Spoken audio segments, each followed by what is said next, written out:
Paris 1995, la psychose terroriste s'installe. Comment va-t-on stopper cette vague d'attentats? Nous sommes dimanche soir et c'est Secret d'actualité.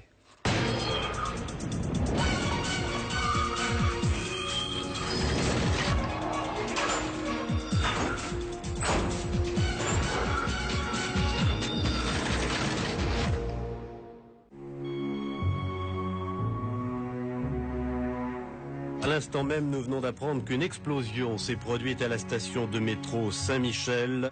Je vois des personnes blessées, du sang, de la fumée, mais je suis incapable de réagir. Sur un adhésif, on va retrouver une trace de doigt. Et là, on va nous dire cette trace appartient à M. Quelqu'un. Quelqu'un, lui, c'est l'exécutant, c'est celui qui va, si je peux dire, au charbon. Attention! Ok, c'est bon! Ils étaient en état de légitime défense à un moment donné, c'est sûr. Finis-le, c'est un peu trop. Et en tout cas, c'est pas dans la légitime défense. Bonsoir, merci d'être au rendez-vous de Secret d'actualité. En septembre 1995, la France découvre le visage d'un jeune homme, celui de Khaled Kelkal. En pleine vague d'attentats, il est devenu le suspect numéro 1 et l'homme le plus recherché de France. 10 ans après, nous avons voulu savoir si finalement l'enquête policière et judiciaire a fait toute la lumière sur cet été meurtrier. Quel rôle a réellement joué ce jeune homme devenu ennemi public numéro 1 et comment un ou des réseaux terroristes ont pu se constituer, se préparer, bref, comment la France est, vous allez le voir, devenue l'otage du conflit algérien. Durant toute cette période, 9 actions terroristes seront menées sur le territoire. À plusieurs reprises, des bombes exploseront. Elles feront au total une dizaine de morts et plus de 200 blessés. Tous seront des victimes innocentes de cette barbarie. Parmi ces victimes, vous, Carmen Jacquet, bonsoir. Bonsoir. Merci d'avoir accepté notre invitation. Merci d'être là et de mettre un visage sur ces victimes que l'on a tendance parfois à oublier. En tout cas, 10 ans après, on a voulu vous avoir avec nous sur le plateau. Merci d'être là. Vous étiez donc le 25 juillet 1995 sur le quai de la station RER à Saint-Michel. C'est ça. Oui, j'étais sur le quai du RER, j'attendais tranquillement le RER. Je rentrais chez moi après une journée de stage. Vous aviez 24 ans Oui. À l'époque. Vous avez été blessé au bras. Oui, au bras, à la tête. J'ai eu une image, la première image en fait, c'est je vois mon bras et puis j'avais une chaîne en or dans la main, ma chaîne, et je comprends pas. Donc dans un premier temps, je pensais que j'étais en train de faire un cauchemar et j'ai crié. Et là, je me suis pas réveillée. Je me suis rendu compte que c'était la réalité et j'ai paniqué. Là, à ce moment-là, j'ai paniqué. Je pense, enfin, dans mon souvenir, je suis partie dans tous les sens. Et quand quelqu'un est venu me chercher, je pense, je sais pas si c'était un pompier ou un policier, il y avait une personne à côté de moi. Et je l'ai agrippé et je lui ai demandé surtout de ne pas me lâcher, de rester avec moi. Donc je pense que j'étais dans un désarroi tel que j'avais besoin de quelqu'un près de moi. Je pensais à ma famille, je pensais à ma mère. Et j'avais besoin de me raccrocher à la vie avec quelqu'un, quoi, en fait. Le pire peut-être aujourd'hui encore, 10 ans après, ce sont... il y a eu ces blessures physiques. Ouais. C'est cette blessure morale du fait que vous n'ayez pas encore toutes les pièces. Oui, c'était une vraie blessure morale parce que... 3 ans, enfin, au départ, je voulais à tout prix savoir. Après, bon, j'ai essayé de, comment dire, de me faire à l'idée que je ne saurais pas ce qui s'est passé. Donc, je me suis dit, c'est pas la peine de continuer à chercher. Et 3 ans après l'attentat, les cauchemars sont à nouveau venus me tourmenter la nuit. Je me suis dit que ma mémoire était en train de revenir. Et donc, j'ai eu très peur aussi parce que c'est vrai que de ne pas savoir, ça torture. Mais de savoir et d'avoir vu, ça torture aussi beaucoup les victimes. J'ai eu l'occasion de parler avec des victimes qui m'ont dit, mais tu n'as rien vu, tu n'as pas vu de blessés. C'est bien pour toi parce que nous on a vu et on s'en remettra jamais. Et ces images, vous ne voulez pas les revoir, vous le refusez. En tout cas ce soir vous ne verrez pas le document qu'on va diffuser. On vous l'a bien évidemment raconté mais vous ne verrez pas ces images. Vous avez dit en préparant cette émission que vous aviez trouvé terriblement injuste de vous retrouver là à 24 ans et d'être une victime innocente de quelque chose comme ça? Ben oui, parce qu'en fait, nous étions tous des gens ordinaires qui rentrions chez nous après une journée de travail ou des gens qui revenaient de vacances. Et comme ça, du jour, en l'espace de quelques secondes, les vies sont brisées. Il y a des gens qui s'en remettront jamais. Il y a des gens qui sont plus là. Il y a des gens qui sont plus là aussi. Et des gens de mon âge qui ne sont plus là. Et ça m'a beaucoup bouleversée pendant longtemps parce que j'ai développé un sentiment de culpabilité, d'être en vie, alors que des gens de mon âge étaient partis. Voilà. Alors on va vous retrouver tout à l'heure dans la deuxième partie de l'émission pour nous parler d'aujourd'hui, comment vous vivez les choses aujourd'hui. Juste, est-ce que vous avez cherché à voir ces visages, à savoir qui était derrière tout cela par la suite? Oui, très rapidement en fait. La nuit que j'ai passée à l'hôpital, j'ai absolument pas dormi parce que j'avais besoin de savoir ce que c'était, parce que je savais pas si c'était un attentat, un accident. Je pense que je pensais pas à un attentat en fait. Et j'ai tout de suite eu besoin d'informations. J'avais dit à mes proches de m'apporter des journaux, de m'apporter la radio, et ce qu'ils ont refusé de faire pour me protéger. Mais c'est vrai que très vite, j'ai eu besoin de savoir qui, pourquoi, comment. Et parce que moi, j'ai eu cette réflexion très rapidement en indiquant que mon pays était en guerre et je ne le savais pas en fait. Voilà. Alors qui, pourquoi, comment? Vous venez de le dire. 10 ans après, c'est ce qu'on va tenter de comprendre, nous, pour les téléspectateurs, de savoir ce qu'il s'est réellement passé. Retour à l'été 95, comment la psychose s'est installée en France, comment un jeune homme de la banlieue lyonnaise a sombré dans l'action terroriste. Enfin, l'enquête a-t-elle levé toutes les zones d'ombre qui entourent cette vague d'attentats meurtrières? Document signé ce soir Sophie Le Gall, Mathieu Lair et Pascal Crampon. 11 juillet 1995, en plein cœur de Paris, un homme vient d'être assassiné. Il s'agit de l'imam Sahraoui, abattu dans sa mosquée à la fin de la prière. Les policiers pensent alors à un simple règlement de compte entre islamistes. En fait, il s'agit de la première victime d'une des vagues d'attentats les plus meurtrières qu'ait connue la France, celle de l'été 95. Certes, on ne le savait pas sur le moment, mais le coup d'envoi a été, en quelque sorte, l'assassinat du cheikh Sahraoui. Une action terroriste qui s'est déroulée, en réalité, dans un laps de temps très court. Et l'été 95, on pourrait dire que ça a été l'été meurtrier. L'attentat de Villeurbanne, les policiers... Nouvel attentat à Paris, place de l'Étoile. On apprend à l'instant qu'une charge explosive contenue dans un colis suspect... Attentat au cœur de Paris, cet après-midi à la station Saint-Michel. Il y avait une bombe sur la voie du TGV Lyon-Paris. Les Parisiennes et les Parisiens soient vigilants et s'ils voient quelque chose d'anormal, ils doivent le signaler au commissariat de leur quartier. On est en guerre. C'est la guerre des temps modernes. Et je peux vous dire que le gouvernement est déterminé. Les gens n'osent plus aller au spectacle, ils n'osent plus aller au restaurant, ils n'osent plus prendre le métro. Ceux qui vont travailler, qui sont obligés de le prendre, ils vont en tremblant. Enfin, il y a un impact énorme. Celui qui incarne cette vague d'attentats, Khaled Kelkal, âgé de 24 ans, sera traqué durant plusieurs semaines par toutes les polices. Il veut commettre le djihad en France tel que on le lui a dit, parce qu'il a été choisi. Les forces de gendarmerie se sont rapprochées et là, c'est là où on entend finis-le, et la fusillade redémarre. Ok, c'est bon. Est-ce que c'était un ordre de commandement, finis-le, ou est-ce que c'était, dans l'action, une phrase qui a été prononcée? Nous allons vous raconter le parcours de ce jeune de banlieue, recruté pour terroriser la France.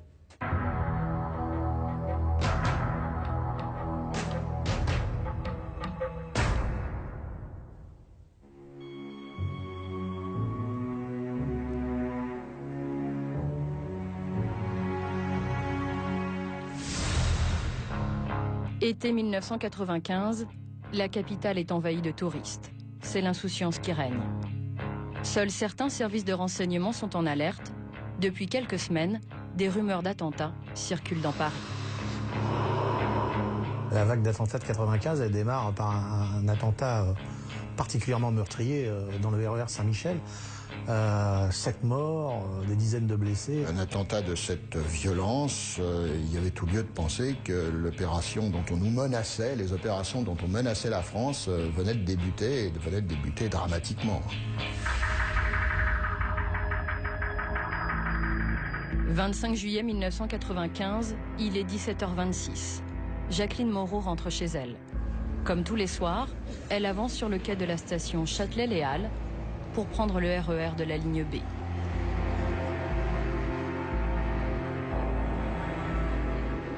Je suis montée dans la station Châtelet et je me suis assise et je me suis mis à lire.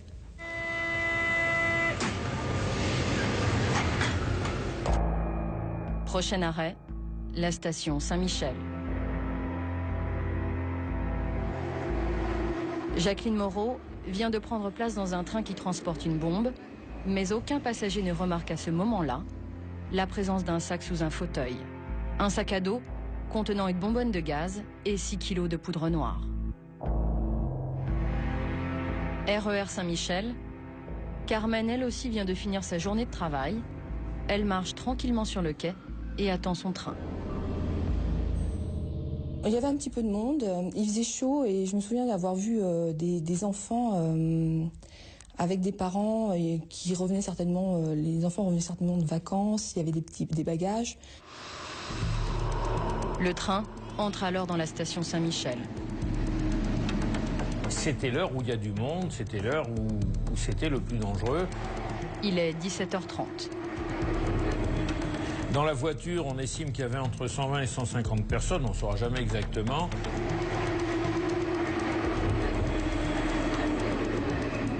Le train poursuit sa course lorsque la bombe explose.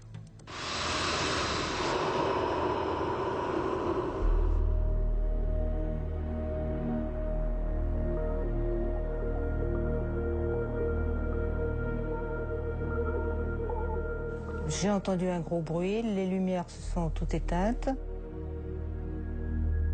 Je reçois la porte de communication sur le dos. Je me souviens de gens qui courent partout, de fumée. Je me souviens avoir eu très peur de la fumée, d'être intoxiquée. Et dans ma tête, je me dis, il faut que je sorte de là. Enfin, il faut que je sorte de là. Je pensais que j'étais en train de faire un cauchemar. Et j'ai vu mon bras qui était blessé. Et là, j'ai crié. J'entends les gens qui crient et qui évacuent le wagon par les fenêtres parce que les portes sont bloquées.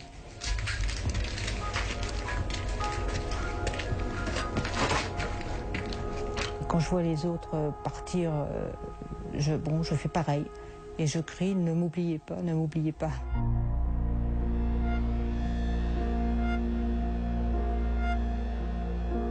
Une femme m'a raconté par la suite en fait qu'elle voyait les gens arriver un petit peu comme des zombies, le regard complètement hagard, et elle m'a vu arriver comme ça.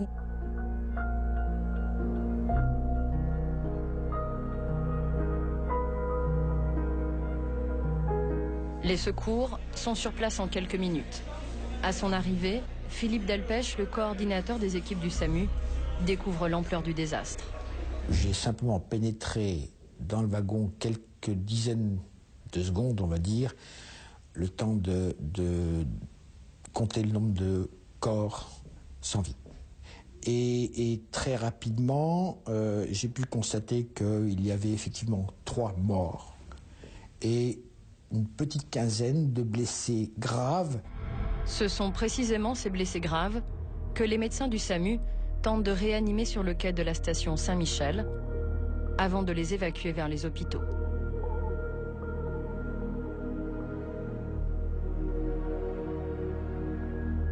Je vois des gens assis par terre, les jambes ensanglantées, d'autres allongés.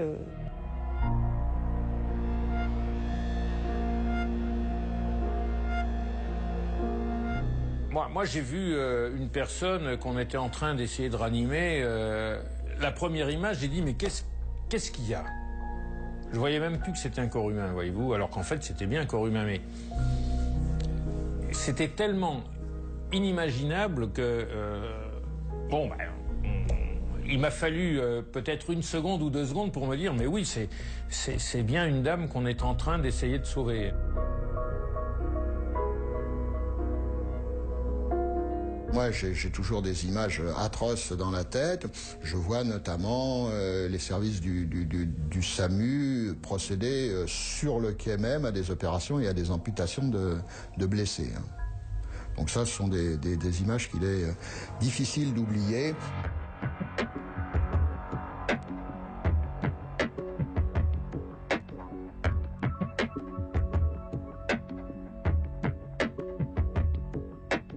En surface, énormément de blessés légers erraient un peu sur les quais Saint-Michel, et j'ai demandé à un officier de police de réquisitionner un café de manière à rassembler toutes les victimes qui pouvaient être trouvées dans les environs immédiats.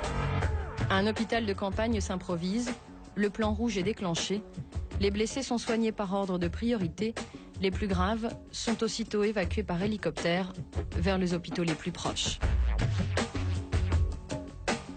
Les médecins et les infirmières qui se sont occupés de moi tout de suite, dès mon arrivée, m'ont dit, vous savez, on est médecins, on a l'habitude de voir des gens blessés, mais ça, on ne l'accepte pas. Et je ne savais pas ce que c'était, qu'est-ce qu'on n'accepte pas. Et je pense que c'est là qu'on m'a certainement dit que c'était un attentat. Un attentat en plein cœur de Paris, faisant 8 morts et 114 blessés. Jacques Chirac, président de la République, et Alain Juppé, Premier ministre, se doivent de réagir vite.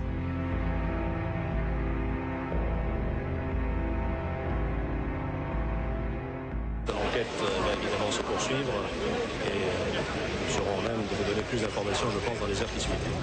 Seulement l'enquête policière démarre sans le moindre indice. Il y a tout d'abord un doute, car d'une part, il n'y a aucune revendication et la facture de la charge explosive n'est pas encore connue. 2 pistes offraient à nous. La piste serbe, extrême droite très radicale. On était à ce moment-là également dans une situation assez tendue en relation avec la Bosnie. Ou la piste algérienne. Mais rien ne pouvait confirmer ni l'une ni l'autre. On était au début d'une série d'actions. Les policiers sont tellement désorientés que Jean-Louis Debré, ministre de l'Intérieur, décide dès le lendemain de faire appel aux Français. J'ai décidé qu'une somme de 1 million de francs serait offerte à toute personne qui nous fournirait des éléments permettant l'identification et l'arrestation du ou des coupables. Jean-Louis Debré convoque tous les services de police place Beauvau et même s'il ne dispose d'aucune piste, le ministre veut montrer que les autorités mettent tout en œuvre pour arrêter les coupables. Il réunit bien sûr une réunion de crise et nous demande des orientations de travail. Il veut procéder, si mes souvenirs sont bons, à des interpellations immédiates. On lui demande d'attendre un petit peu, car on sait qu'il va y avoir d'autres attentats dont les signatures nous permettront de progresser. Nouvel attentat à Paris, une bombe explose dans une poubelle, place de l'Étoile, 16 blessés, dont 3 dans un état grave. L'engin était composé d'une bonbonne de gaz remplie de clous et de boulons. Ce deuxième attentat n'est suivi d'aucune revendication et n'amène aucun élément. Mais face aux médias, le Premier ministre se veut malgré tout rassurant.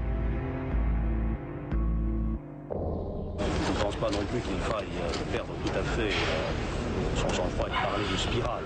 C'est le deuxième attentat, moins grave que le précédent, qui a touché malheureusement beaucoup de touristes, beaucoup d'étrangers. Il y a un tollé au niveau opinion publique, plus personne ne prenait déjà les transports en commun, donc parce qu'il y avait une crainte.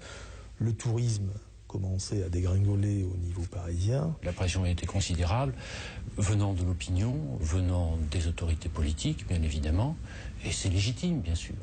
Et puis, la pression, nous la créions nous-mêmes. Je dois dire que nous étions à un degré de mobilisation extrême. 2 jours plus tard, une lettre parvient à l'Élysée. Elle est adressée à Jacques Chirac en personne. Elle éclaire les enquêteurs sur les éventuels commanditaires de ces attentats. L'émir du GIA à Jacques Chirac, président de la France. Embrassez l'islam et vous aurez la paix. Prenez garde de prendre à la légère ce message, nous vous en demanderons des comptes devant Dieu. Nous sommes dans l'attente d'une réponse à cet appel dans un délai qui ne doit pas excéder 3 semaines. Ces actes terroristes seraient donc l'œuvre du GIA, le groupe islamiste armé, qui s'était créé en Algérie 3 ans plus tôt. 1992, les islamistes gagnent haut la main les élections en Algérie. Les militaires au pouvoir décident de les annuler et de rester en place. Le GIA apparaît alors et va mener une lutte sans merci contre les autorités. L'Algérie sombre dans la guerre civile. Une guerre civile qui ne va pas tarder à s'exporter sur le territoire français. À l'époque, c'était le GIA qui avait décidé de punir la France pour sa participation, enfin en tous les cas son appui au gouvernement algérien. L'explication est plausible, mais des éléments troublent certains magistrats antiterroristes comme Patrick Lalande. D'autres écrits signés du GIA parviennent au procureur et le style et les tournures sont si différents qu'il se demande qui en sont les vrais auteurs. Communiqués remettant systématiquement de l'huile sur le feu ou des communiqués extrêmement outranciers, tellement outranciers, et pourtant Dieu sait si les groupes islamistes en étaient familiers, qu'on pouvait se demander si ça venait pas d'une autre origine. Et c'est bien certain qu'en premier, on ne pouvait pas ne pas penser au service algérien.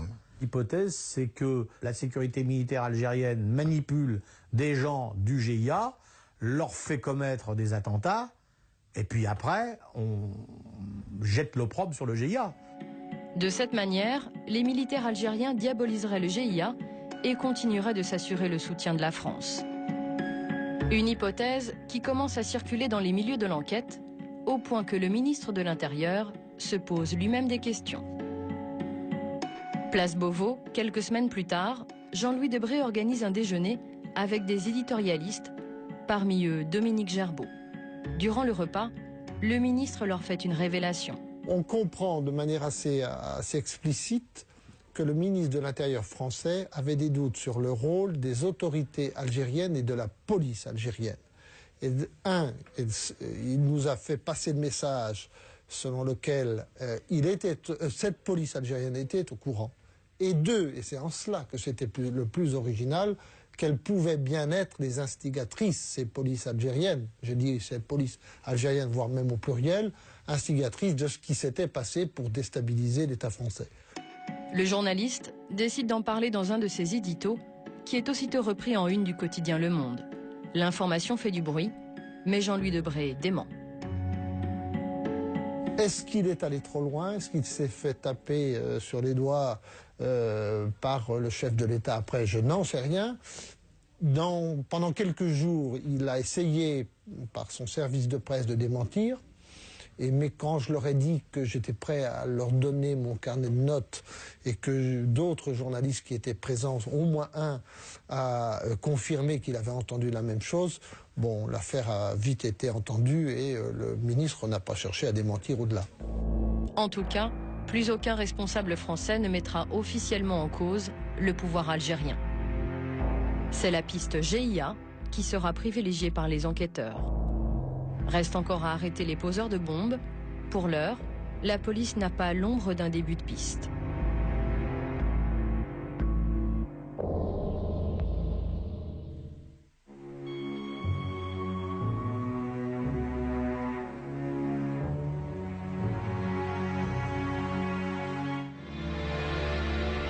Fin août, début septembre, la série noire continue. Une tentative d'attentat sur la ligne TGV Lyon-Paris et 2 attentats dans la capitale faisant 4 blessés, tout cela en moins de 10 jours. La campagne terroriste a débuté depuis 6 semaines et les enquêteurs n'ont toujours aucun suspect dans le collimateur. La situation est critique, alors le chef de l'État vient à la télévision renouveler sa confiance aux policiers. Je voudrais, si vous le permettez, rendre 2 hommages. Le premier, c'est à l'ensemble des forces de l'ordre, notamment la police, la gendarmerie, qui, à l'évidence, on le voit sur le terrain, marchent tous dans le même sens. Contrairement à ce que dit Jacques Chirac, un service de police ne va pas coopérer, au point de tenir secret une information capitale pour l'enquête.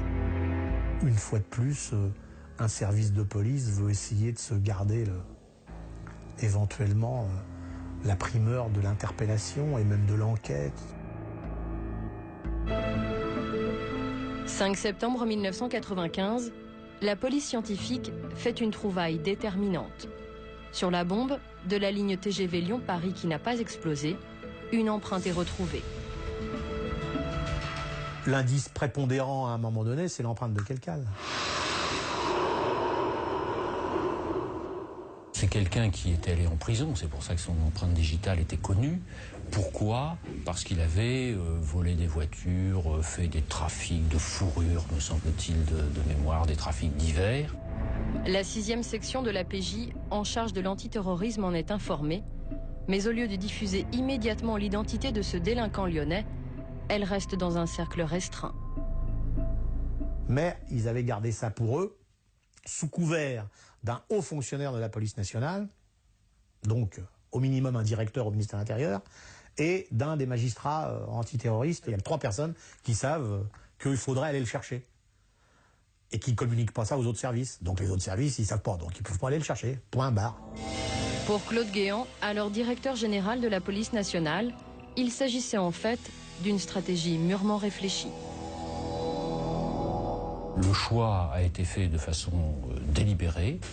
Je l'ai proposé personnellement et je l'assume complètement au ministre de l'Intérieur parce qu'il nous semblait qu'il était indispensable de rassembler le maximum d'éléments de certitude sur les interpellations à conduire.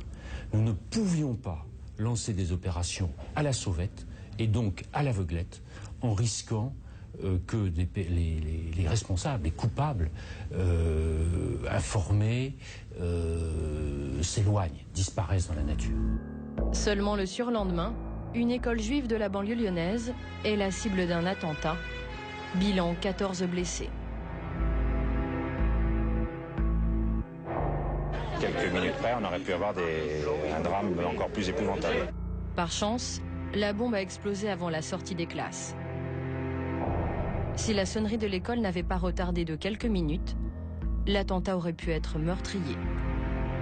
Se pose alors la question, la diffusion de la photo de Khaled Kelkal aurait-elle pu empêcher ce 7e acte terroriste?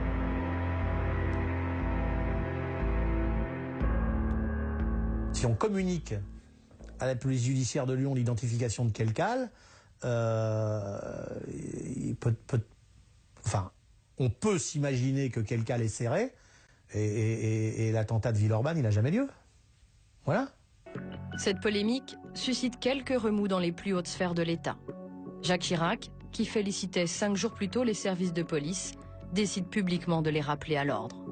Nous ne gagnerions pas, permettez-moi le mot, cette guerre contre ces terroristes, sans qu'il y ait une parfaite harmonie, une parfaite cohérence de notre action. Et que par conséquent, les querelles traditionnelles de chapelle que l'on peut voir ici ou là, et que Vous les avez vus, ces querelles s'installer là. Tout ça, ça fait un peu désordre. Est-ce qu'il y a cette organisation que vous souhaitez? Est-ce que vous êtes pleinement satisfait?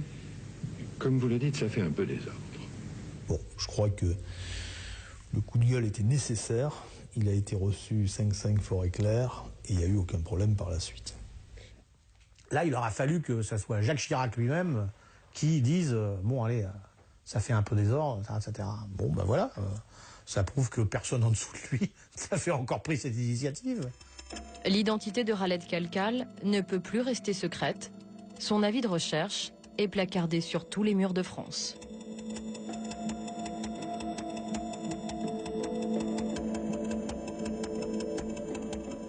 L'effet de Villeurbanne, ça c'est quelque chose qui va, j'allais dire, en faire une priorité nationale. Hein. C'est un peu le sens de cette diffusion de la photo.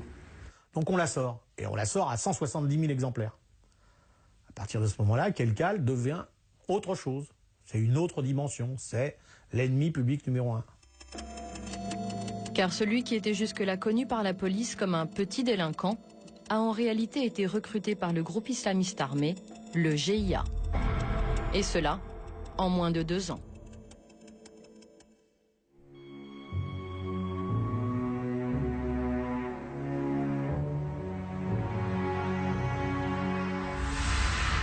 Rien ne prédestinait Khaled Kelkal, âgé de 24 ans, à devenir l'homme le plus recherché de France. C'était quelqu'un de très calme, c'était quelqu'un de très doux. À un moment de sa vie, il y a eu une cassure, et puis que d'autres, venus d'ailleurs, l'ont manipulé à leur guise. Cette exclusion, cette révolte s'est traduite par des attentats.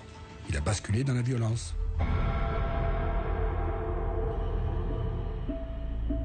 C'est à Vaux-en-Velin, dans une cité de la banlieue lyonnaise, que Khaled Kelkal grandit. Ses enseignants gardent le souvenir d'un enfant timide, mais plutôt épanoui. Moi, je me souviens surtout de lui, c'était de son sourire, sa gentillesse avec ses camarades, en cours de récréation et en sport. Kelkal était plutôt un enfant intelligent, puisqu'il travaillait facilement. Il était, oui, plutôt intelligent. Il n'avait pas besoin d'aide spéciale, il se suffisait à lui-même. Khaled Kelkal réussit si bien à l'école qu'il est admis en seconde dans un lycée UP du centre de Lyon. L'adolescent, qui n'avait connu jusque-là que l'univers des cités, découvre alors un autre monde dont il se sent exclu. Il se sentait mal parce que, si vous voulez, le lycée de la Martinière, c'est quand même une classe bourgeoise, petite bourgeoise, dirais-je. Tous les élèves sont issus d'un milieu social quand même aisé, quoi. N'habitant pas les banlieues de l'Est lyonnais, plutôt les banlieues de l'Ouest lyonnais. Khaled Kelkal était l'un des seuls maghrébins dans sa classe. Et là, il s'aperçoit que sa condition d'enfant de la deuxième génération, dans une banlieue dite défavorisée, ne lui permet pas d'accéder en toute égalité aux mêmes chances que les autres. Et c'est là où il y a ce sentiment de rupture, et il bascule dans la délinquance de droit commun. C'est ce que 3 ans avant les attentats, Khaled Kelkal confiera à Dietmar Loch, un sociologue allemand venu l'interroger sur l'intégration dans les banlieues. J'avais les capacités de réussir, mais j'avais pas ma place parce que je me disais l'intégration c'est impossible. Je commençais à ne plus aller en cours, on a volé et on a commencé à traîner. Quand vous volez, vous vous sentez libre parce que c'est un jeu, où on perd, où on gagne. À 19 ans, Khaled Kelkal perd. Il est arrêté pour un casse à la voiture bélier. Il écope d'une peine particulièrement lourde, 4 ans de détention. On l'a châtié. Pour moi, c'est du châtiment, quoi, parce qu'une peine de 48 mois ne se justifie pas. Il n'y a pas eu de compréhension. Et lui, il le vivait mal, justement. Il le vivait très très mal. Khaled Kelkal est incarcéré à la prison Saint-Paul de Lyon. Il va en sortir transformé, car c'est là qu'il découvre l'islam.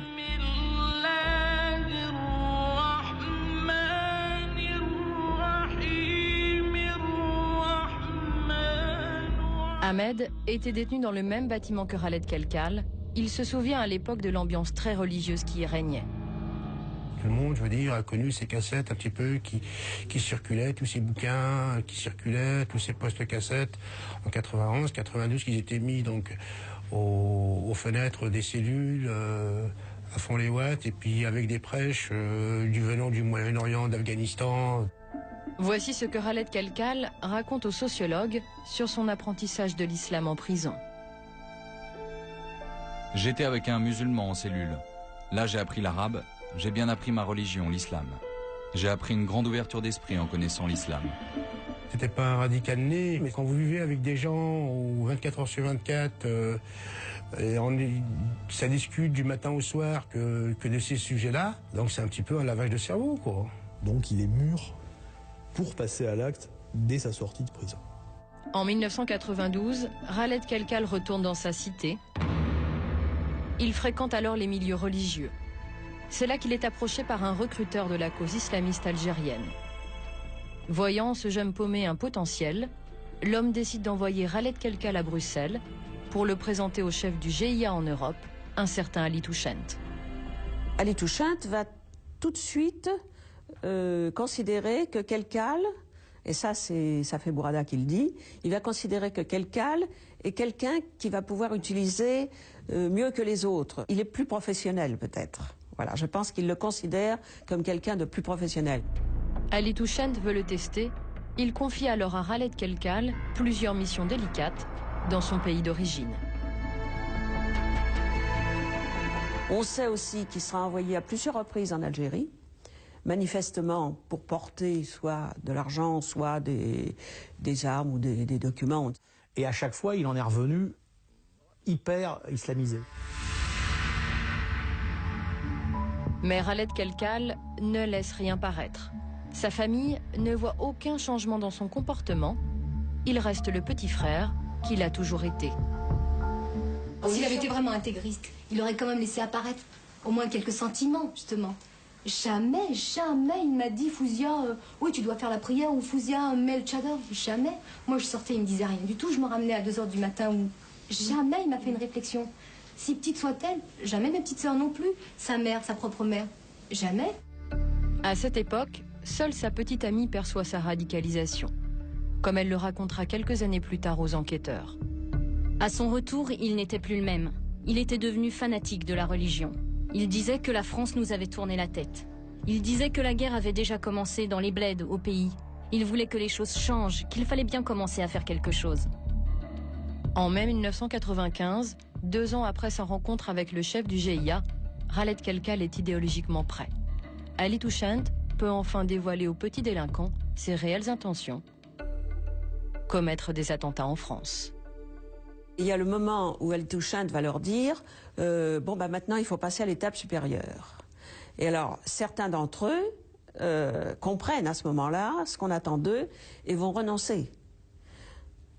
Alors que Kelkal, apparemment, lui, ne renonce pas.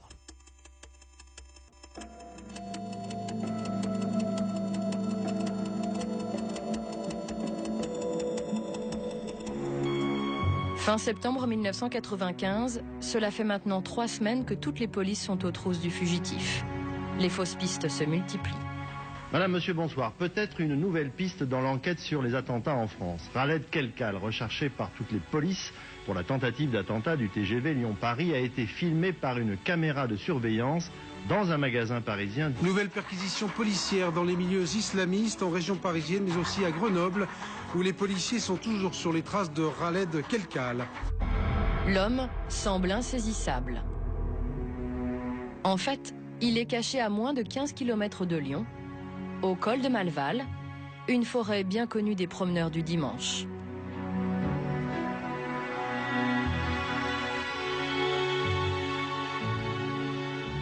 Ils avaient, entre guillemets, reçu l'ordre ou l'instruction de gagner la montagne. Calqué, assez stupidement d'ailleurs, sur ce qui se produisait en Algérie, c'est-à-dire qu'à partir du moment où un terroriste était identifié en ville, il devait rejoindre les maquis, ce qui évidemment, sur le territoire français, n'a pas du tout le même caractère que sur le territoire algérien. Khaled Kelkal n'avait sans doute pas réalisé qu'à la différence du maquis algérien, les forêts françaises seraient très fréquentées en automne. 27 septembre, 2 ramasseurs de champignons se baladent tranquillement lorsqu'ils découvrent un spectacle pour le moins inhabituel. L'attention avait été appelée par un cueilleur de champignons sur 2 types qui semblaient camper en effet militaire dans les monts du Lyonnais. Intrigués, les promeneurs alertent aussitôt la gendarmerie.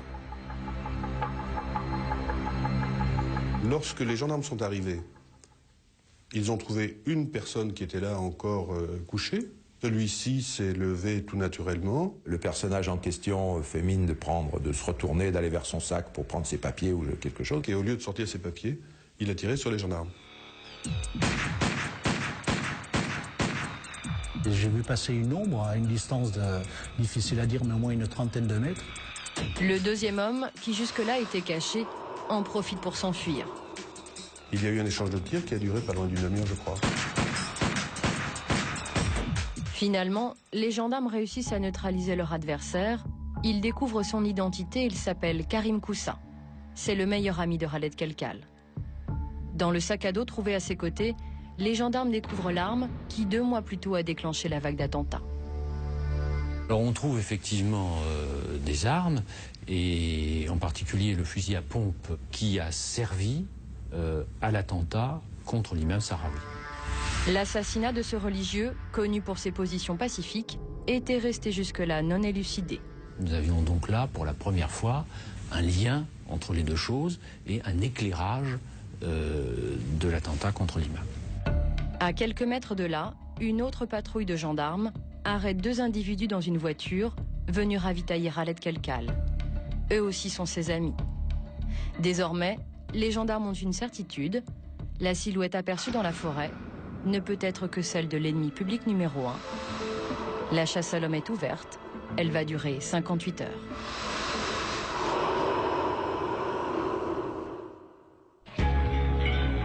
En très peu de temps, un périmètre de sécurité se met en place. Le col de Malval est en état de siège.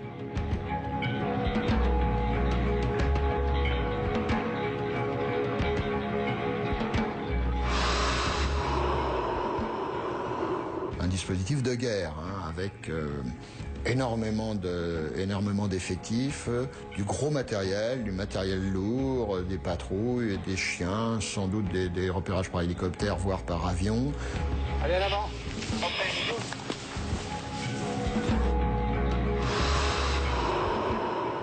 Et alors là, battu monstre, 800 gendarmes et flics sur le terrain. Enfin, il y avait du monde vraiment de partout et on voyait arriver des convois sans arrêt.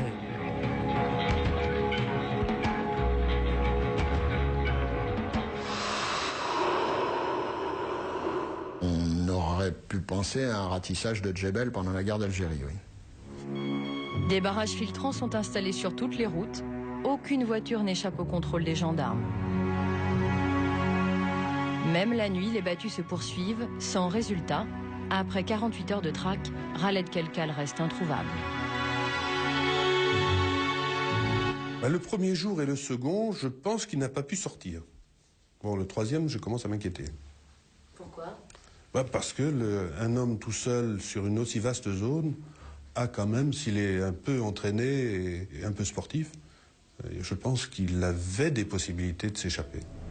Au troisième jour de recherche, les autorités commencent à perdre espoir et décident d'alléger le dispositif. La troupe d'élite de la gendarmerie plie bagage. Le GIGN est obligé de quitter la zone parce qu'il est appelé sur d'autres missions. Et c'est donc un élément important quand même du dispositif qui s'en va. La gendarmerie a perdu ses meilleurs hommes. Pourtant, Khaled Kelkal se cache toujours dans la forêt et il va bientôt en sortir.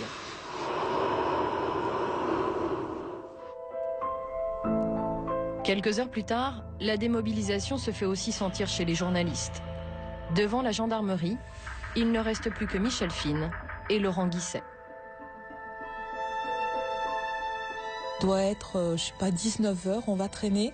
Et là, je vois 3 gendarmes en courant qui montent dans une Jeep. Et à ce moment-là, on a vu repartir de nouveau un convoi avec 3 ou 4 véhicules qui sont partis rapidement. Les journalistes ignorent à ce moment-là que les gendarmes viennent de recevoir un appel. Une habitante leur signale la présence d'un homme qui correspondrait à Khaled Kelkal à un arrêt de bus du petit hameau de Maison Blanche. Au moment où on a tourné, on s'est aperçu que les gendarmes s'étaient arrêtés sur la droite de la route, une sorte de petit parking. Ils sont arrêtés, ils sont en train de descendre de la voiture. On se dit, ça, ils s'arrêtent pour rien, ça sert à rien. Je tourne la tête à gauche et là, je vois un type en treillis avec une arme. Ça paraissait quelque part martien, alors qu'il avait réussi pendant 3 jours à se cacher, et que là, finalement, il était à l'entrée du périmètre, mais absolument pas caché, à l'arrêt de bus, comme quelqu'un qui attend le bus. Les journalistes s'empressent de se garer quelques mètres plus loin. Ils ont à peine le temps de sortir de leur voiture. Khaled Kelkal dégaine son arme. Le vois tirer en direction des gendarmes. Je me rappelle encore la flamme qui sort du pistolet. On entend dans notre dos à ce moment-là des cris, enfin en tout cas des paroles entre les deux côtés. Et la fusillade démarre très très vite. À ce moment-là, on sort du véhicule à plat ventre en se protégeant parce que ça se met vraiment à tirer beaucoup. On entend une première fois, enfin, halte au feu, halte au feu. Et là, effectivement, il y a un moment de silence. Moi, j'avais ma caméra avec moi à ce moment-là et c'est là où j'ai commencé à tourner les images. Et puis, les forces de gendarmerie se sont rapprochées de la personne qui était à terre à ce moment-là. Et là, la fusillade redémarre. Attention! Ok, c'est bon! C'est bon, c'est réglé. Attends, bouge pas. Non, bouge pas. Bouge pas.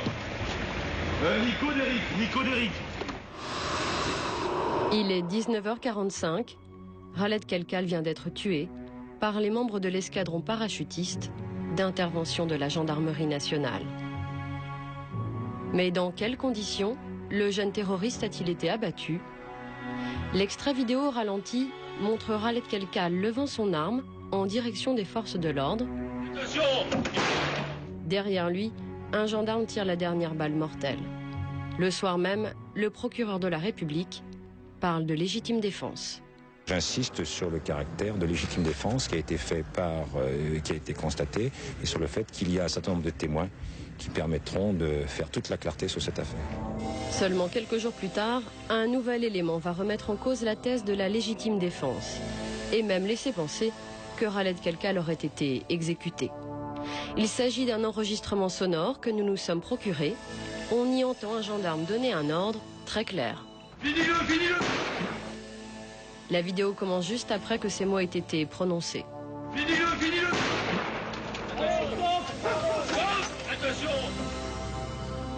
Ainsi, ces quelques mots prononcés avant que Khaled Kelkal brandisse une dernière fois son arme vont laisser penser que le gendarme n'aurait pas tiré parce qu'il se sentait menacé, mais parce qu'il exécutait un ordre qui venait de lui être donné. Mais moi, je me dis, ils n'ont pas essayé de l'avoir vivant non plus. Ils auraient pu faire un effort, c'était des spécialistes, soi-disant. Mais moi, pourtant, je ne suis pas spécialiste, mais je me dis, encerclez-le et puis petit à petit, faites un filet. Ils auraient pu le mobiliser en lui tirant dans les jambes. C'est ce que j'aurais souhaité, moi. Ceux qui avaient des blessures gravissimes dans les jambes, ils ne pouvaient plus bouger. Donc il suffisait d'attendre, je veux dire, il n'y avait pas une situation de menace directe, donc on pouvait l'interpeller. Une hypothèse plausible à la lecture du rapport d'autopsie que nous nous sommes procuré. Le corps de Khaled Kelkal est criblé de 15 impacts de balles, aucun dans des centres vitaux. Seule la dernière balle tirée après les paroles « finis-le » est meurtrière. Cette balle, d'un très gros calibre, a été tirée en pleine tête. Attention! Les gendarmes avaient-ils reçu l'ordre d'éliminer Khaled Kelkal ou l'ont-ils tué sous le coup de la panique, dans le feu de l'action? Le général Laurent, qui commandait les opérations, est catégorique. Il ne s'agissait en aucun cas d'un ordre de commandement. Il n'était pas question d'abattre Kelkal. À aucun moment il n'a été envisagé de le faire. À aucun moment une mission de cet ordre n'a été confiée à quiconque. Il ne s'agit pas, en aucun cas, dans nos missions habituelles, de tuer par... d'assassiner, en quelque sorte. Bien sûr que c'est quelque chose qui ne peut être que prononcé dans le feu de l'action. Naturellement. Naturellement. Sauf que là, il y avait des journalistes pour l'enregistrer. Ça fait un peu désordre. L'escadron de parachutistes qui est intervenu sur place est alors mis en cause. Ces militaires sont rarement habilités à gérer seuls ce type de mission sensible. C'est vrai que l'unité qui était présente au moment de la tentative d'interpellation de Kelkal n'était pas une unité entraînée à la gestion des situations délicates. Ce n'est pas des services de gendarmerie qui ont pour objectif l'arrestation, hein, ce n'est pas l'objectif premier. En tout cas, ce qui est certain, moi j'en suis absolument convaincu qu'un autre service de police ou de gendarmerie, les choses ne seraient pas passées là. À la polémique médiatique du moment, voici comment le gouvernement et son Premier ministre Alain Juppé répondent. Nous aurions préféré prendre Kelkal vivant, ce qui aurait facilité l'enquête. Il a choisi la violence, il en a payé le prix. Gardons-nous de cet étrange renversement de valeurs qui pousse certains à manifester plus d'égard à celui qui viole les lois qu'à celui qui les défend.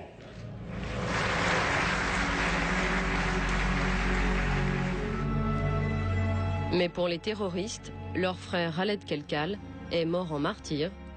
Ils vont bientôt le venger.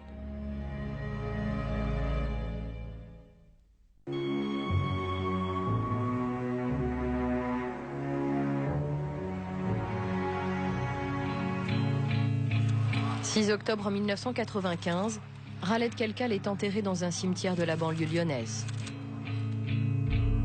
Au même moment à Paris, une bombe explose à proximité du métro Maison-Blanche. L'attentat fait 3 blessés. Le lieu n'a pas été choisi par hasard, mais en référence au village où Khaled Kelkal a été abattu. Ce nouvel acte terroriste est revendiqué dans un bulletin clandestin du GIA.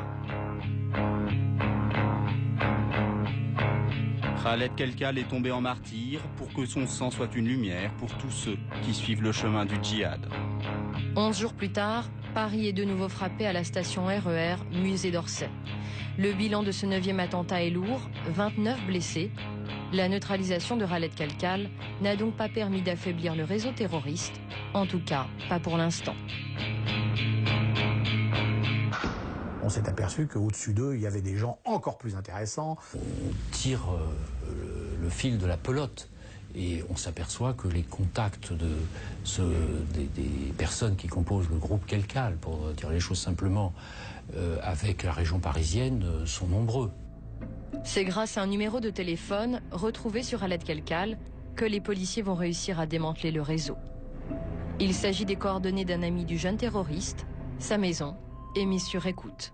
Kelkal amène l'identification de son complice lyonnais qui, écouté, nous permet de nous rendre compte qu'un responsable, qui n'est pas identifié bien sûr à ce moment-là, appelle depuis des cabines téléphoniques de Paris. Ces appels proviennent tous de cabines téléphoniques situées dans le 16e arrondissement à Paris. Elles aussi sont mises sous surveillance. Les enquêteurs comprennent alors que c'est un certain Boualem Ben Saïd, un Algérien spécialement venu en France pour organiser la vague d'attentats, qui utilise les cabines pour passer tous ses ordres. C'est ainsi que le 31 octobre, les policiers vont intercepter une conversation déterminante. Boualem Ben Saïd appelle un de ses complices du nom de Belkacem, situé dans la banlieue lilloise, et la conversation porte sur des explosifs. C'était très dramatique parce que nous avions la certitude, grâce à une écoute téléphonique, exploitée en direct, de l'imminence d'un attentat. Voici les conseils que donne Boualem Ben Saïd à son interlocuteur. L'important, tu prends 2 fils et tu branches sur une lampe. Si ça s'allume bien comme un phare... Oui, il n'y aura pas de problème, Inch'Allah. Qui lui donnait les détails techniques qui démontraient que la bombe allait être posée dès le lendemain. Il devait y aller pour acheter des bonbons ronds. Et aujourd'hui, c'est le premier. Tout est fermé. Nous, on avait prévu de finir. Mais le bon Dieu n'a pas voulu. Les terroristes n'avaient donc pas prévu que le jour de la Toussaint, il leur serait impossible d'acheter ce qu'ils appellent en mots codés des bonbons ronds, c'est-à-dire des clous. Les policiers se doivent d'intervenir vite. Ils procèdent immédiatement à une vague d'arrestations. Boualem Ben Saïd est arrêté devant son immeuble. Quelques heures plus tard, c'est au groupe lillois d'être interpellé. Et c'est ainsi que nous avons, un petit matin, déboulé dans un appartement où était en cours de préparation l'engin explosif.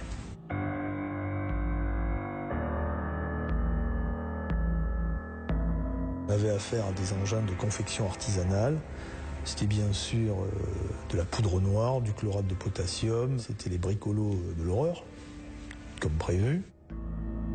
Les policiers se félicitent d'avoir déjoué cet attentat qui devait frapper le marché très fréquenté de Ouazem, dans la banlieue lilloise.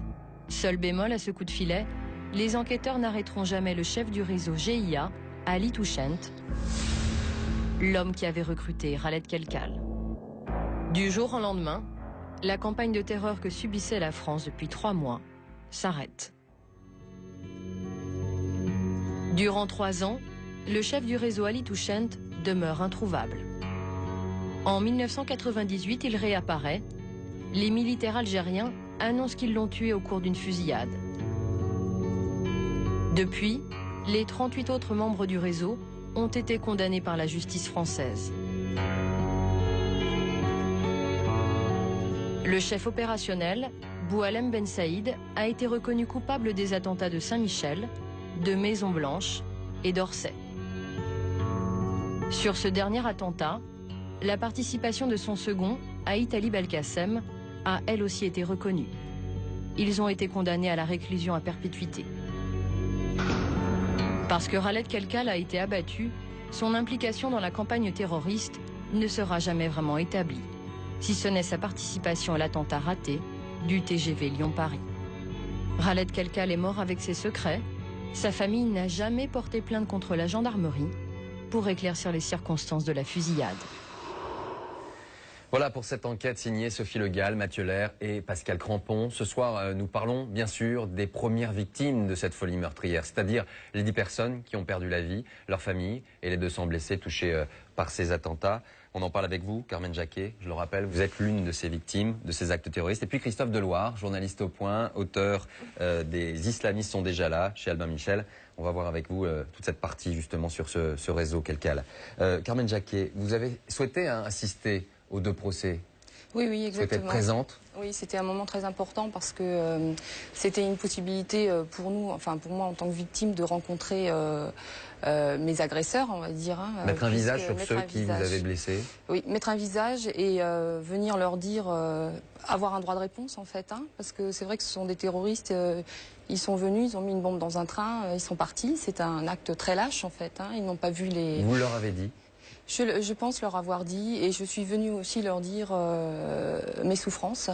Et je suis aussi venue leur dire qu'il fallait pas inverser les choses. C'est-à-dire que pendant tout le procès, ils se sont portés en victimes du système juridique, du système policier, etc. On avait vraiment l'impression que c'était l'inverse, que nous, partie civile, nous étions les accusés. Et c'était important de venir leur dire ça aussi. Et eux ont eu des mots à votre égard ? Non, non, non, pas de mots. Pas d'excuses, pas de pardon. Il y a ni de pardon, mais il y a eu beaucoup. Enfin, pour nous, en tant que victimes, on a ressenti beaucoup d'arrogance à notre égard, en plus. Alors, mettre un visage sur les auteurs de ces attentats et également rencontrer d'autres victimes. Oui, c'est vrai que pendant le procès, en fait, il y avait un lien beaucoup plus fort parce que nous avons pu, par petits groupes, spontanément raconter nos histoires personnelles et ensuite se soutenir tout au long du procès parce que c'était très difficile d'arriver le matin au procès. On avait tous beaucoup d'angoisse et puis les uns craquaient après les autres, pas au même moment. Donc il y avait une espèce de soutien collectif qui était nécessaire parce que nos nerfs lâchaient au fur et à mesure du procès et au fur et à mesure de l'attitude aussi des 2 accusés. En fait. Carmen Jacquet, est-ce que malgré ces aides psychologiques, malgré ces rencontres, aujourd'hui on peut dire que vous pouvez avoir oublié, non ? Non, je ne peux pas avoir oublié. De toute façon, on ne peut pas oublier ce drame. Et il faut apprendre à vivre avec parce que... et à l'accepter. Moi, au départ, j'ai refusé de l'accepter. Et très vite, j'ai été très mal dans ma vie personnelle, ma personnalité qui changeait. J'avais des mal avec dans les relations avec les autres. Et je ne pouvais pas continuer à vivre comme ça. J'avais 24 ans, j'avais la vie devant moi. Quoi. Alors, on va en parler. Christophe Deloire, bonsoir. Bonsoir. Il y a une chose qui est sûre, on vient de parler du procès. Khaled Kelkal, on l'a vu dans notre enquête, n'était pas le coordinateur des attentats et de cette vague d'attentats. Il manquait un homme dans le box des accusés. Cet homme, c'est Ali Touchent. Qui était cet homme ? Ali Touchent, c'était le coordinateur. Il écrivait sur son petit carnet les dépenses et les sommes d'argent que lui envoyait Rachid Ramda de Londres. C'est lui qui a présenté les Lillois aux Lyonnais, aux Parisiens. Et c'est un homme qui a filé entre les doigts, un peu comme l'eau, entre les doigts des enquêteurs à de multiples reprises. C'est donc un homme mystérieux. Il était au centre. C'est lui qui louait les appartements. C'est lui qui avait loué l'appartement où Boulaïm Ben Saïd a été arrêté. Mais lui, s'est enfui. Alors, il s'est enfui. Il manquait. Il n'était pas dans le box des accusés. En 95, il échappe donc effectivement aux arrestations. Beaucoup d'hommes ont été arrêtés dans le cadre de cette affaire. Et pourtant, il était connu des services de police depuis 93. En fait, il avait été repéré en 93 au moment où il y a l'opération Chrysanthème, qui est une vaste vague d'arrestations. Lancée par Charles Pasqua pour justement dans les réseaux islamiques. À ce moment-là, son appartement est perquisitionné à l'Île-et-Roses, dans le Val-de-Marne, en banlieue sud, et les policiers trouvent des faux passeports, des faux papiers avec sa photo, mais lui a réussi à s'enfuir. Il y a une seconde opération où il a failli être arrêté, c'était en 95, avant les attentats, en mars 95, en Belgique, mais la veille de l'arrestation, il s'enfuit. Et puis, il revient en France et les attentats sont commis. Donc ces fuites, c'est le fait qu'il passe au travers des mailles du filet, ça alimente quand même un petit peu ce côté mystérieux de cet homme qui arrive toujours à échapper bizarrement, étrangement à la police. Alors en 2003, il y a un ancien haut officier de renseignement algérien, Mohamed Samraoui, qui a prétendu que Ali Touchent était en fait un homme des services secrets algériens, une espèce de taupe qui, pour les services secrets algériens, aurait organisé les attentats. Qu'on comprenne bien, les téléspectateurs comprennent bien, si effectivement les services secrets algériens avaient intérêt préféré à ce qu'il y ait une vague d'attentats en France. Pourquoi? Comment? C'était pour mobiliser la France dans la guerre civile algérienne et la mobiliser aux côtés du gouvernement algérien. Contre les mouvements islamistes. Alors, on ne peut pas du tout imaginer que les services secrets français laissaient faire des attentats s'ils savaient qui en étaient les auteurs. En revanche, il y a toujours eu des suspicions, même au sein des services secrets français, même si officiellement la DST récuse tout ça. Et un homme comme Ali Touchane aurait pu jouer effectivement ce double jeu. Alors, il y a plusieurs versions. Il y a la taupe où il y a simplement la source, parce que les services algériens ont annoncé dès février 1995 aux services français qu'il pouvait y avoir bientôt une campagne d'attentats. Et il leur fallait bien des sources dans le réseau. Peut-être que cette source, c'était Ali Touchane. Alors, 2 ans après, effectivement, les attentats, un mandat d'arrêt international est lancé contre, effectivement, Ali Touchane. Et puis, à ce moment-là, en février 1998, Jack Lang, qui est à l'époque le président de la Commission des Affaires étrangères de l'Assemblée nationale, doit se rendre à Alger. Et la veille, les Algériens disent « En fait, on a tué Ali Touchane il y a 7 mois, 9 mois même, dans un hôtel à Alger lors d'une fusillade. Mais on a mis 9 mois à établir que c'était lui. C'est un peu étonnant, d'autant que la preuve que les Algériens vont donner aux Français, ce sont des empreintes digitales. Et pour recueillir des empreintes digitales, il ne faut certainement pas 9 mois. Il ne faut pas 9 mois. Et donc, on n'a jamais vu vraiment le visage d'Ali Touchane, comme quoi il n'y a aucune certitude aujourd'hui, ce qui laisse encore une fois le mystère autour de ce personnage. On a vu beaucoup d'émirs du GIA mourir, enfin leur mort était annoncée dans les journaux algériens, puis semble-t-il ils ressuscitaient. C'était le cas notamment du supérieur d'Ali Touchane, Jamel Zitouni, qui est mort plusieurs fois et puis qui aurait finalement été tué par d'autres djihadistes en 1997. Alors Carmen Jacquet, je voudrais qu'on revienne sur ce que vous vivez aujourd'hui, 10 ans après. Vous avez toujours ce sentiment de panique face au transport en commun. Est-ce que c'est encore réel ? Non, j'ai appris à le maîtriser. C'est-à-dire qu'il a fallu pour moi surmonter cette peur parce que je ne pouvais pas, comme la plupart des victimes, aller dans les transports parce que je cédais complètement à la panique. Et dès que le RER ou le métro s'arrêtait, c'était une angoisse permanente. Donc je cédais, ça veut dire que c'est terminé aujourd'hui, cela C'est terminé aujourd'hui quand je suis dans une période où je vais bien, mais dès que je suis fatiguée, que j'ai du stress, etc., c'est des choses qui peuvent revenir en fait.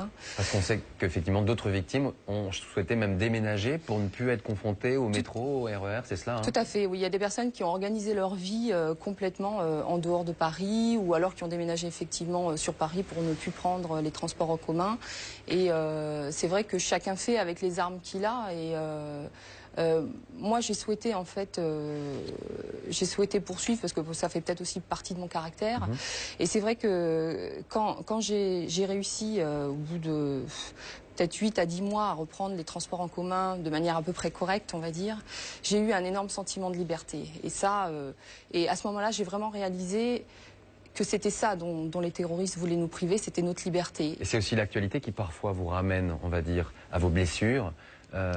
Les attentats de Madrid, bien évidemment, vous avez dû les ressentir. Les attentats de Madrid ont été terribles pour moi parce que bon, déjà c'était un petit peu les mêmes conditions. Ensuite, j'ai vraiment cédé à la panique, c'est-à-dire que pour la première fois depuis des années, je peux le dire, je n'ai pas voulu reprendre les transports.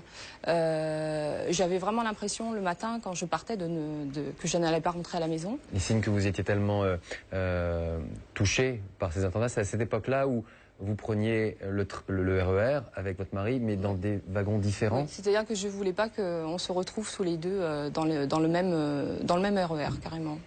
Parce que je me suis dit, s'il arrive quelque chose, je ne voudrais pas que nous soyons tous les deux touchés. Vous passez encore à la station Saint-Michel, vous arrivez à passer à cet endroit-là? Oui, j'y passe tous les jours.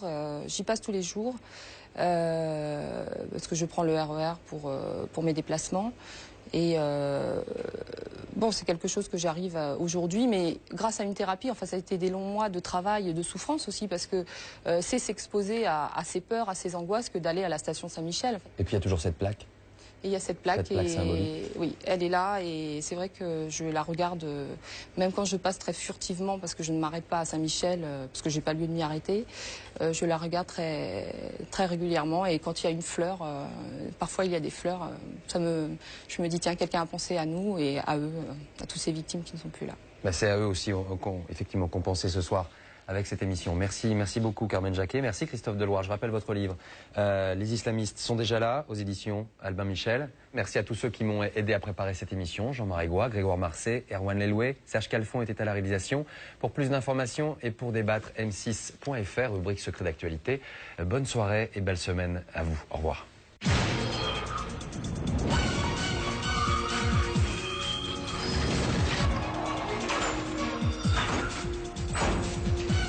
Secret d'actualité continue sur m6.fr.